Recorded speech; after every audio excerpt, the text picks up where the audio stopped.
Vous présidez ce qu'on appelle la CRE, la Commission de régulation de l'énergie. Vous êtes le gendarme des prix sur le marché de l'énergie. Alors, la première inquiétude ce matin, c'est cette grève dans les centrales. 20 réacteurs sur 56 impactés par la grève, d'après la CGT. RTE, le gestionnaire du réseau, dit que ça aggrave le risque de coupure cet hiver. Il y a un vrai risque de coupure cet hiver? Cet hiver, on sait qu'on est extrêmement tendu. On a plus de demandes d'électricité potentiellement que d'offres. Et donc, quand on a un déséquilibre offre-demande, ça veut dire potentiellement qu'on peut manquer d'électricité. Alors, face à ce manque d'électricité, il faut qu'EDF remette en service tous les réacteurs qui sont actuellement en maintenance ou arrêtés. Et c'est sûr qu'un mouvement de grève, ça rend cette remise en service plus risquée. Alors, les syndicats de la branche professionnelle, qui s'appelle IEG, Industrie électrique et gazière, ont signé un accord de branche il y a quelques jours. Les négociations démarrent chez EDF. Mais c'est important que le travail puisse reprendre le plus vite possible, parce que sinon, le risque de ne pas avoir d'électricité augmente. On a besoin que tous ces réacteurs qui sont arrêtés pour maintenance, qui sont arrêtés pour faire les travaux suite à ce qu'on appelle la corrosion sous contrainte, on a besoin que ces réacteurs reviennent en production. Donc le risque de coupure augmente. En attendant, il y a l'urgence aussi sur les tarifs qui ont déjà explosé. Alors certes, les particuliers sont protégés par le bouclier tarifaire, mais pour les PME, pour les artisans, les commerçants qui nous écoutent, l'urgence est déjà là. Ils sont nombreux à nous alerter sur les tarifs exorbitants qu'on leur propose au moment de renouveler leur contrat. Et vous avez ce matin un outil à leur proposer. Exactement. À la CRE, la Commission de régulation de l'énergie, on s'est dit qu'une partie de notre rôle dans la surveillance des marchés, c'était d'aider les professionnels à pouvoir signer leur contrat en leur donnant des informations fiables, avec un rôle de tiers de confiance d'une certaine manière. Donc on publie aujourd'hui, et on publiera toutes les semaines jusqu'à la fin de l'année, une fourchette de prix pour les PME. Alors, on le fait pour les PME et pour les collectivités locales. Pour les grosses entreprises, c'est plus difficile parce que leurs profils de consommation sont toujours spécifiques. Et on publie une fourchette parce que c'est pas la même chose de consommer beaucoup en hiver ou beaucoup en été.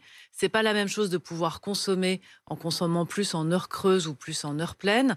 Donc, on est obligé de donner plusieurs éléments. Donc, il n'y a pas un prix, il y a une fourchette. Vous leur donnez une fourchette et vous leur dites, au-delà de cette fourchette, il ne faut pas signer. Alors, on leur dit, ça, c'est la réalité des prix. Et pour être transparente, cette fourchette, elle est entre, mettons, 450 et 550-600 euros du mégawattheure pour un contrat annuel pour l'année 2023. Et je vous dis, il y a une fourchette, un ordre de grandeur, puisque si vous consommez plus en heure creuse, ça va vous coûter moins cher. Si vous consommez plus en heure pleine, ça va vous coûter plus cher. Si vous consommez plus en hiver, ça va vous coûter plus cher. Et cet indicateur que vous nous dévoilez ce matin, vous allez le mettre à jour régulièrement. Et ben justement, j'aimerais qu'on en accueille David. On le met à jour toutes les semaines. Toutes les semaines, voilà. Et le prix qu'on publie est valable pour 24 heures. Et après, ça donne une indication de ce que feront les fournisseurs. Bonjour David. Oui, bonjour. David, Bonjour. vous êtes justement artisan boulanger en Loire-Atlantique. Racontez-nous, là, est-ce que vous avez renouvelé récemment vos contrats? Alors non, moi je suis dans une situation un peu particulière, c'est que je me suis installé au 1er juillet et je me retrouve en fait à avoir des propositions d'EDF où je me retrouve à payer plus de 37 000, à devoir payer 37 000 euros à peu près à l'année au lieu de 15 000. Donc c'est des coûts qui n'ont pas été prévus forcément initialement. Et sachant que encore là actuellement je suis sans contrat et c'est Enedis qui me fournit un tarif inconnu pour l'instant. Donc ça fait 3 mois et demi que je suis fourni sans aucun doute. Enfin, je ne sais pas du tout ce que je vais pouvoir payer dans les semaines qui viennent. En fait. Vous êtes dans le flou sur les coûts et les tarifs qu'on vous propose vous semblent très élevés. Mais justement, j'ai envie de vous demander, Emmanuel Vargon, là, est-ce que vous conseillez à ceux qui nous écoutent et à qui on propose des tarifs très élevés d'attendre? Est-ce qu'il faut repousser? Est-ce qu'ils sont en position de force? Ou au contraire, il ne faut pas trop tarder à signer quand on est dans le cas de David, même si on nous propose des prix très élevés? Alors, de mon point de vue, il ne faut pas trop tarder à signer. Parce qu'en fait, dans les prix que la CRE indique, là, c'est 450 à 600 euros du mégawattheure. Et il faudra avoir le volume et le besoin de David pour mieux comprendre les propositions qui lui sont faites.